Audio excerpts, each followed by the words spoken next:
Here it is.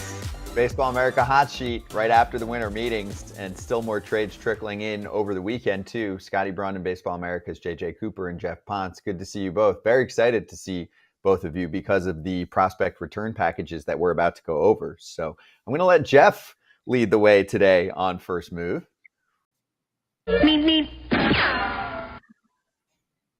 I think that the core four for the Red Sox, the top four prospects in their system, has probably been one of the most talked about topics on this show over the past year, Geoff. So it is now a core three. Let's go over the Garrett Crochet return package for the Chicago White Sox. What do White Sox fans have to look forward to with these four? Yeah, and I think, even beyond Teal, we haven't seen Braden Montgomery yet on a professional baseball field, but an outstanding college player, was very good for 2 years as a two-way player at Stanford, concentrated as a position player at Texas A&M, was one of the best power and bat to ball combinations in the draft, a switch hitter. There's not many switch hitting power hitters with 80 potential arms in the outfield. And Montgomery is one of those guys. I think if you really want to get super excited about the upside, I think Montgomery may have as much upside as Teal in this deal. Teal on the other side, probably somebody who can step in as at least a platoon catcher, I would say this year and next year, with eyes toward, an everyday big league catcher with above average offense, good plate approach, good plate discipline, knows how to put the bat in the ball, probably average power when it's all said and done. But he's also a total gamer. I think if you watch this guy over the course of, 5, 6, 7, 8 games, you just see all the little things that he does really well and how hard he plays the game. It's a really hard-nosed sort of approach. And then Chase Mydroth, which I think from an analytical perspective has kind of been anybody that's doing sort of, Marcel models or whatever online for fantasy baseball prospects. It seems like Mydroth has been a hot name for a couple of years, one of the better hit tools in the Red Sox system over the last 2 years, hit for a really high average at AAA, seemingly a couple of years out of the draft. Great approach. Not a lot of power, not a lot of defensive ability, but he is versatile defensively. So it's a pretty interesting return overall. And then you get Wilkerman Gonzalez, who really good stuff. Not a lot of strikes. You really don't necessarily know where the ball is going when it leaves his hand, but a guy that does have upper minors experience and, the type of stuff that could potentially end up in a bullpen if he doesn't clean up the strike throwing at all. I love this trade for the Red Sox, though. And I say that not because Geoff just went through it. Teal and Montgomery, if Montgomery had been healthy, post-draft, we might be talking about him right on that same level as Kyle Teal. Obviously got injured in the NCAA postseason, so we're having to wait till 2025 to see what he can do again on a pro field. But those are really good prospects. This should hurt. If you're acquiring someone of the talent of a Garrett Crochet, it should take a little bit of pain in it. But these are guys, when you look at this Red Sox farm system, this is what the work's been for, is the way I would put it, which is it was the core four, but of that four, I would say that you have Anthony and Campbell at one tier. You have Meyer just a little bit below them. And then you had Teal kind of with Montgomery as close to probably that tier on, him on that tier as Teal is to the top tier there. So they managed to acquire a guy who really kind of transforms their rotation and should transform it for several years to come. And they did it without giving away their best prospects. And I don't think logically this should be the last move that we see from the Red Sox. They still have a little bit of a surplus in the outfield. They still kind of need a couple of other things, I would say, if they're really going to contend in 2025. And hey, if you're going to make a trade for Garrett Crochet, you're trying to contend in 2025. They should. They're the Red Sox. But I just look at this overall and say, if you're Boston, you managed to do this trade and hold on to Anthony, hold on to Campbell, hold on to Meyer. You've still got a very good young core of close to the big league talent to join with what was an improving big league club. Now the question becomes, okay, what's the next move or the next couple of moves that Boston makes? Yeah, and I think that's one of the big takeaways for me is they really weren't able to touch, they didn't have to touch the sort of highest rated prospects in that system. When you look at Roman Anthony, who we heard was just a non-negotiable in trade talks, the same with Christian Campbell. They still have Marcelo Meyer, who, they have some redundancy in that infield. They've been looking for some veteran infield help as well. I think when you look at that, Red Sox not only had the trade that went down, they also had additional pieces to kind of push it over the edge if they liked a different sort of style of package. That's how deep the top of the system is. But really, 1 through 40 is really deep in this organization right now. They have a lot of variety of prospects, which I think is one of the reasons that you look at them right now, like JJ said, they didn't have to spend a whole lot of money. They didn't have to take on a bad contract. They were able to trade away prospects and not move their top 3 and still have that ability to go out and make another big move if they want to, with some pieces on the major league roster, like Willie Abreu, for example, or David Hamilton, who had good seasons last year, that looks sort of like they might be on the outside looking in terms of full-time playing time over the next 2 to 3 year window. Yeah, guys, this is exactly why you build up the way that the Red Sox did. The Red Sox fan base has gone through some pain now. There's been a lot of last place finishes, right? There was a rebuild. It's not the same scrap it all down, tank forever, but it essentially was a rebuild. They were not competitive for a good chunk of time just now in the past decade in the American League East. Obviously, there were a few shiny moments, but there were many down moments. And they've gotten to this point here where we're talking about them consistently in the farm system that they have so that you can get a number 1 like starter for the cost of less than a number 5 starter on the free agent market. This is a dream for the owner, John Henry, who doesn't want to invest tons of money into starters at the top of the rotation at, a 30-something age range, right? 31, 32. Like, he doesn't want to do the max free deal if he doesn't have to. So that's a good answer. Question for you on the prospect side, JJ, I'll start with you. Do teams look at catching prospects a little bit differently? And I'm going to generalize. Obviously, you're diving into this on a daily basis. A lot of high-level catching prospects either don't work out or they just don't fulfill the bat potential that we thought they would get to. So does that, maybe make teams a little bit more prone to saying, okay, here's the 4 we have. We're most comfortable with this guy, just based on the history of how catching prospects develop? Catching prospects are dangerous, but part of the reason they're dangerous is because I would say that there's almost a 1.25 or a 1.5 value placed on a catching prospect because it's so hard to find catching. Like, we're looking at it right now, right? Like, we're looking at what the Kyle Higashioka's, what basically second tier catchers are drawing on the free agent market. Look at what, we're seeing. We're really almost out of them on the free agent market at this point right now as well.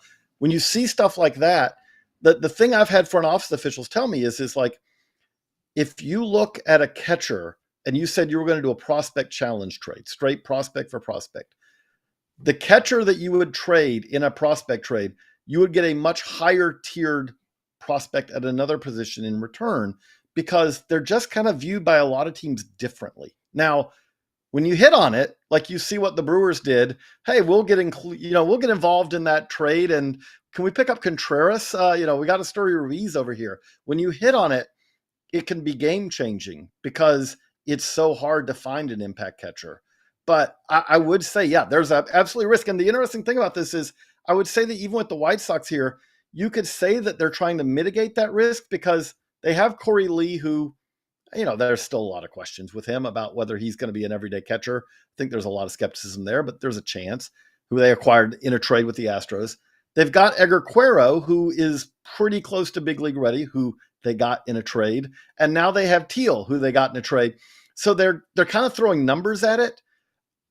That, again, you are paying a premium when you get a catcher. So I would, be interested what Geoff thinks. But to me, that's kind of some of the risk that's factored into this is, hey, there just aren't 30 good catchers out there. There really aren't 30 catchers who can provide offense and defense. So the premium, you're facing an upcharge that you wouldn't be facing if you're looking at an outfielder, a first baseman, or even a middle infielder. Yeah, and I'll keep it simple. I think that, catchers that can hit are worth their weight in gold. So if you can hit on one of those, it just changes your lineup. It changes the dynamic of your team, especially if they have sort of all the intangibles around handling the pitching staff and, all the things that we demand of catchers besides just even the catch and throw stuff now with, more advanced blocking metrics and certainly, more advanced metrics in terms of receiving and stealing strikes and framing and all that sort of stuff. So I think with someone like Teal, who is well-rounded, who is athletic, has a good body, not a bad history in terms of health, there is probably a premium placed on him versus other positional prospects that are probably similarly ranked. Let's bring in this fan question. I just usually, if I can't pronounce it, go with the first few letters. Ace sounds good to me. Who have the most wealthy farm system after Cubs and Red Sox trades? Okay, well, that actually brings us to the Cubs and the Astros swinging a deal that is just a shocker when you look back a few weeks ago at where the Astros were at, and really even over the past few years with the way that they were talking about how they wanted to keep Kyle Tucker, and then it became pretty evident that wasn't going to be the case. So let's start with Houston, and then we will answer that question and go over where the Cubs are at and what other farm systems are up there. But JJ, what did you think of the return package for the Astros to get someone like Paredes, who can obviously plug in right away at first or third, Hayden Wesneski, and then of course the prize of the return in Cam Smith? I see what the Astros are doing here. I am generally inclined to prefer if you get the star. Like, Paredes has been now traded twice in the span of 7 months for a reason. He's good. He's a good, solid regular, but he's not a star. The Cam Smith first round pick, good debut. We're hopeful, but we'll see if he's a star. I can tell you Kyle Tucker's a star.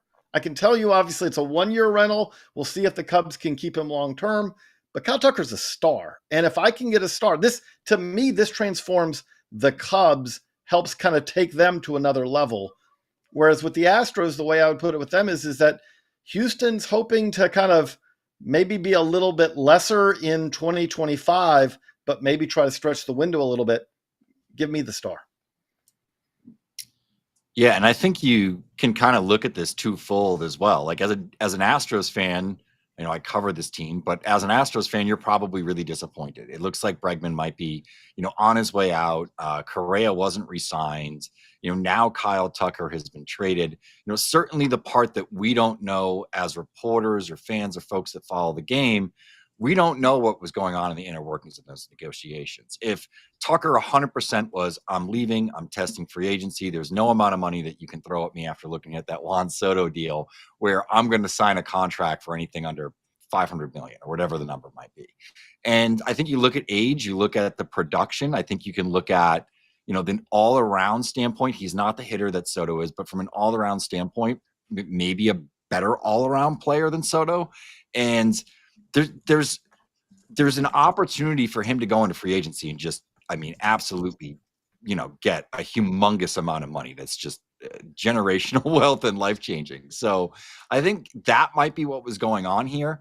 In terms of the return for a 1-year rental, it's a good deal. I think, you have a couple years left of control on Paredes. He has a swing that is tailor-made for the Crawford boxes there in Houston. So he probably will put up good numbers. You have some question about who's going to end up playing third base for you in the coming years, as it looks like Bregman is probably on his way out. And then you add what I view as a top 50 prospect in Cam Smith, someone who's made tremendous gains from a hit tool perspective in really just a couple of years of college ball. As a swing and miss guy, as a freshman, came here on the Cape, worked with Tino Martinez as the hitting coach in Hyannis, and just really took off. And those gains continue to tick up in the spring and then in the summer in pro ball. Shot up to AA, I think could be a fast mover, is actually a really good athlete. He's not a great defender, but he's a good enough athlete with a strong enough arm that maybe he ends up in a corner outfield spot long term. He's going to be the number one Astros prospect once we revamp this list, after the top 30s are done. He just missed the cutoff in the handbook, so he's not an Astro in the handbook. He's a Cub still in the handbook, but he is going to replace Melton as the number one prospect in the Astros system. And just to answer the fan question here, the chat question on the back end of it, some other standout farm systems as we're talking about what Boston did, what Chicago did. Baltimore, of course, is a farm system we talk about all the time. The Orioles still have plenty of prospects, and you can make the case they're still prospect hugging a little bit at the moment, and even draft pick hugging. But I'm going to take us to another team that I think's continuing to climb the charts. JJ, the Tampa Bay Rays. push away Jeffrey Springs because he's too expensive. I mean, he's making more than anyone else on the team besides Brandon Lau, who's matched with him. So they trade him over to Oakland, or I keep calling him Oakland, the A's, the ATHs. They get Jeffrey Springs along with Jacob Lopez, and then Joe Boyle, Will Simpson, Jacob Waters, and what I call a first-round pick because it's in the 30s, right? I mean, for fans to understand, pretty close to a first-round pick. It'll be somewhere in the back half of the 30s for Tampa Bay. I mean, they're continuing to make a push with not just quality, but a lot of quantity now in that farm system, right? Yeah. I mean, you look at this, I love it for the A's from just the standpoint of adding big league talent for a team that needs more big league talent. Yay. And it's just made really a matter of kind of being willing to float the contract. Great. From the Rays perspective, though, obviously the pick I think is important. Joe Boyle is a nice kind of, toy for the pitching development to play with, see if they can help him throw more strikes. But the other thing I would note here is the Rays kind of now have a whole lot of starting pitchers and a lot of those who didn't have options. This kind of opens up some flexibility for them as well, which they kind of needed. Now they got McClanahan back to join what was already a pretty deep rotation. Now that all these guys are back, they needed a little bit more flexibility, I think, as well. All right, so let's finish with the Yankees-Brewers exchange, and that included Devin Williams going to the Yanks. We covered that plenty on Foul Territory last week, so you can go check out the Foul Territory YouTube channel. We also talked about Nestor Cortez. This show is for covering the prospect side, which is Caleb Durbin. He's not a big leaguer yet. He should crack the bigs this year coming off a strong Arizona Fall League. JJ, I am seeing scouting reports all over the map. This happens every once in a while where you look at a player who's got a certain skill set that is fun to watch, and I've seen Dustin Pedroia comps. I've seen John Birdie comps. There is a massive, massive gap between those two talents that we're talking about. So what do you see? I would say that of any prospect, we don't have Caleb Durbin. We did not have Caleb Durbin in our top 10 Yankees prospects. And I got to be honest, it's not a great Yankees top 10. No non-top 10 prospect probably has a higher Q rating, to use a TV term, than Caleb Durbin. I think every fan knows who he is. I think it's been used 1,000 times that he led the AFL in stolen bases this year, which credit to him. But we were talking in this previous trade about Chase Meadroff being part of that trade. I don't see Chase Meadroff and Caleb Durbin as being all that different. I don't think that Caleb Durbin I think he's more of a utility player. He's got some solid skills, but there's not a lot of pop in the bat. I don't think there's a lot of pop to come. So I would lean Birdie more than Pedroia, because one of the things about Pedroia swung the bat really hard, and he knew how to connect and how to kind of create power out of a small package. I think Durbin kind of fits more in that, that useful, gets on base type player, but not, I don't think that this is a long-term regular, and I don't think he's a star. Geoff, thoughts? Yeah, I mean, I saw him in the Arizona Fall League. Good base runner, good utility type of player. I think he's more of like a fan favorite, gritty fill-in. The comp I would put on him is more like a Brock Holt type of player where, maybe he gets hot for a month or two and makes an all-star team out of nowhere like Holt did. But I think it's more going to be a guy that sees like 250 to 300 plate appearances, plays all over the infield, can probably fill in the outfield if you need him to, steal a base, give you a good at bat. Good bench player. I don't think he's a full-time regular. Yeah, I saw him plugged in very frequently to projected rosters for the Yankees at second base. And I was like, are we sure? Are we sure that's the Yankees style of player? It is not the Yankees style of player if you know their front office and how they operate. But you have to put someone there. When you don't have anyone, someone has to go in that box. They don't just leave it blank even before all the free agent moves are made. So it worked out very well for the Yankees because they can keep saying, hey, Caleb Durbin is our planned starter at second base. Privately, if we end up with Caleb Durbin as our second baseman, things have gone poorly because we have other plans. Exactly.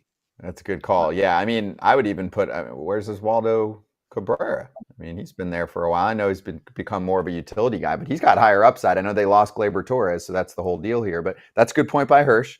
The Yankees do hype their prospects. And I think it's not just the Yankees. I just think certain teams get more attention. And so you learn more about that player based on the media coverage.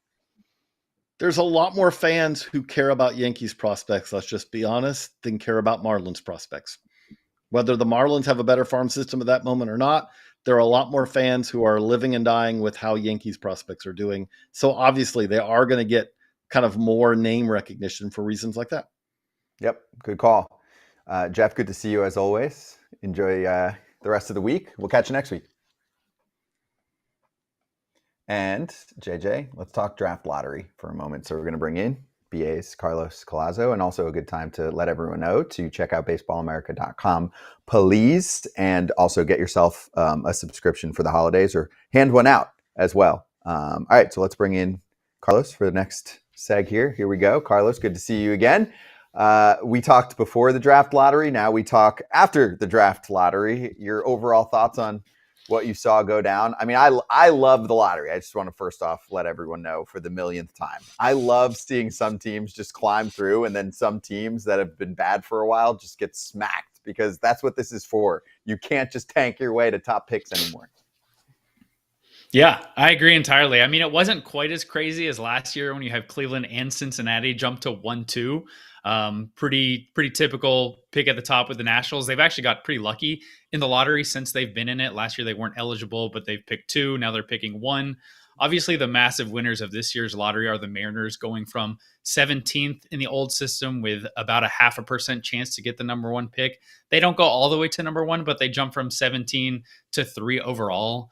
That's obviously a great spot to be picking in any draft. And as always, we're going to talk about in baseball's draft, the slot value that you're getting with that pick adds as much value as the pick itself. The Mariners also have the benefit of picking 3rd in the supplemental first round. We don't know exactly where that pick is going to be yet, but it's going to come with a couple more $1 million of slot value and a chance to add another high upside pick. I mean, we had the Mariners top 10 drop on the site today. They've got a phenomenal farm system. I think it's deep. It's filled with a lot of talented young hitters, up the middle types. They're going to have more chances to add this year after going from 17 to 3. They'll be a lot of fun to watch. They're a team with clear preferences and in kind of their draft philosophy over the years. And they're going to be picking in a range where they're going to have access to a pretty elite talent, you would assume, unless this draft class is just terrible, which right now we think it looks like a pretty good draft class. Yeah. The other thing I would just add to that, like I get to be the pool reporter, and I'm watching the ping pong balls and come up and all that. And I enjoy like when it gets a little bit chaotic, and that Mariners pick truly was chaotic, because as unlikely as they were, when that last ping pong ball came up, the Diamondbacks had as much chance of winning it as any of the teams at the top of the draft lottery, which is just kind of crazy. And so to see a team like Seattle, I think that this is beneficial. That the way I kept talking about it at the winter meetings is the White Sox just had an all-time horrid season. And it was bad. But we also now know this wasn't that they were tanking. This wasn't that we were, that this was a situation where it's bad for baseball, that they were this bad intentionally. They weren't. They didn't get a pick out of doing this. They were just bad. They didn't mean to be this bad. They were just horrible. And so that's better for baseball than us spending the entire offseason talking about how the White Sox made a mockery of the game because they intentionally won, just barely beat the Mets record, and ended up with the number 1 pick. They didn't get the number 1 pick. They picked 10. Yeah, I love that. No, and I was going to say, if you're a White Sox fan, would you rather have this system where you're picking 10th, and kind of in your results, JJ, you see they would have been 6th overall if they actually were in the lottery? I think you might feel better knowing the whole year you're not getting 1 versus going into this system thinking you've got the best odds, and then you go all the way down to 6th. In some ways, they kind of come out and you can feel you get a little bit of cold comfort for the White Sox. They won by losing, I would say, because if they hadn't had this happen, they would have picked 6th. And that would have been a disappointment, because not only would they have picked 6th, they would have been locked out of having a chance at the number 1 pick next year by picking 6th. We've seen this in recent years with the A's. The A's were locked out this year. The A's are a winner of this draft to me, because we knew they were locked out. They wouldn't have picked in the top 6. Their ping pong balls never came up. So instead of picking, 7th, 8th, if they would have been in a situation if they had been part of the draft lottery, they get to reset. They're going to be better next year, probably. I mean, they're trying now, it looks like a little bit, but still they've got a better shot at picking 1-1 next year, in a year that they've reset and they'll be eligible again. And also, before we get to the losers on the draft lottery for this year, fans should all feel like winners in a case like this, like White Sox fans, for example. These draft lottery rules are in place so that we don't have these massive 6, 7, 8 year tanks. Your team is just absolute trash. You lose a generation of fans. No money is spent. Owners pocket it. They wait for every first overall pick to get lined up their way. It is just crap. It's anti-competitive.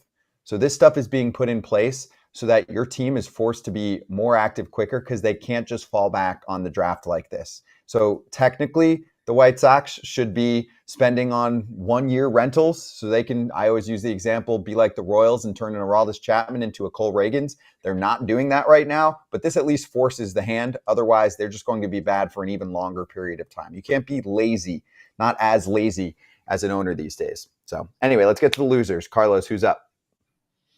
Yeah, I think the most obvious loser from this is the Marlins. I mean, they enter with the best odds along with the Rockies, 22.5% to have the first overall pick. Not only do they not get in the lottery at all, they're picking 7th. So you don't get 1, you don't get 2, you don't get 3. You don't even slide into the second half of the top 6 lottery picks. So I think that's pretty unfortunate. I mean, the Marlins do have a really exciting prospect at the top of their system in Thomas White, who had an exceptional year. He's one of the very best left-handed pitching prospects in the game at this stage, but I think the system falls off pretty quickly after him. They're a team that has done a really nice job with arms. It would have been great if they had an opportunity to add an elite bat in the first 5 picks in this year's draft. They're not going to be able to do that now. They're in the midst of a rebuild. They had obviously had a pretty sneaky 2023 season.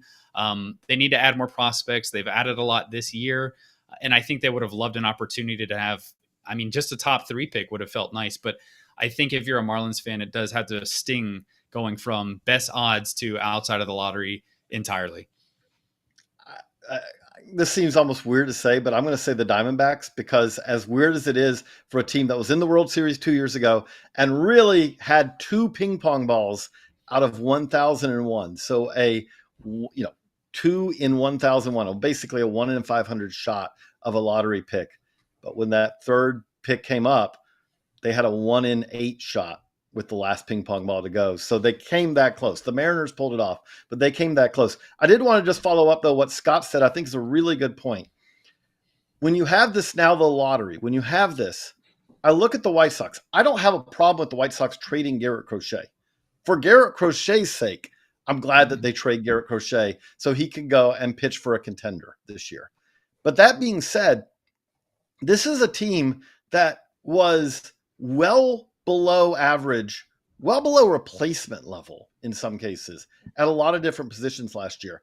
And they don't have this AAA, AA roster of guys who are like, well, we don't want to block any of these guys because all these guys are ready to go and we need to figure out who's going to be those guys. To what Scott said, the White Sox are a team right now who should be, and again, maybe they will because there's still time to shop at the bargain aisle. That's kind of arrives more in January and February. But they should be shopping at the bargain aisle over and over, signing 1-year deals to guys where it's like, look, we can give you a major league contract when no one else is. We can give you a little bit more money when someone else is. And then hoping to hit on several of those who then can be turned into something. And by the way, regression to the mean is going to get them to 50 wins, but there's no joy in getting to 50 wins. Make the team a little bit more enjoyable to watch. Maybe try to get to 60 wins. I mean, that sounds crazy, but that would be an almost 20-win improvement. To go to 60 and 102 would be like 62 and 100 would be like, man, we showed a massive progress this year. And there's no real downside to that because you're still going to have top odds among the top odds of winning the lottery. That's right. So obviously we'll get into the draft going into next year like we always do on this show, and of course on a much larger scale on Baseball America. So get yourself a subscription. Also check out mock drafts flowing through. Carlos already thinking about it. 2025 mock draft includes Ethan Holiday at the top. We went over it a little bit last week, so if you want to check out last week's episode, it definitely still applies. And lastly, for this show's purposes, we've been going over top 10s over the last several weeks. And JJ, tomorrow's the finish line, right? Well, it's the finish line, and then we're also finishing the prospect handbook this week, which goes to press next Monday. So it's kind of the finish line, and it's the start of the finish line. But yeah, we will have 30 top 10s up by Tuesday of this week. We will roll out top 100 and expand to top 30s with full reports in January. Prospect season is in full effect here at Baseball America. Yeah, you'll hear all about it on this show. We'll be back next week on Monday, 3:30 Eastern Time live. Week after, we'll take a break for the holidays, and we're here for you on Hot Sheet. See you next time.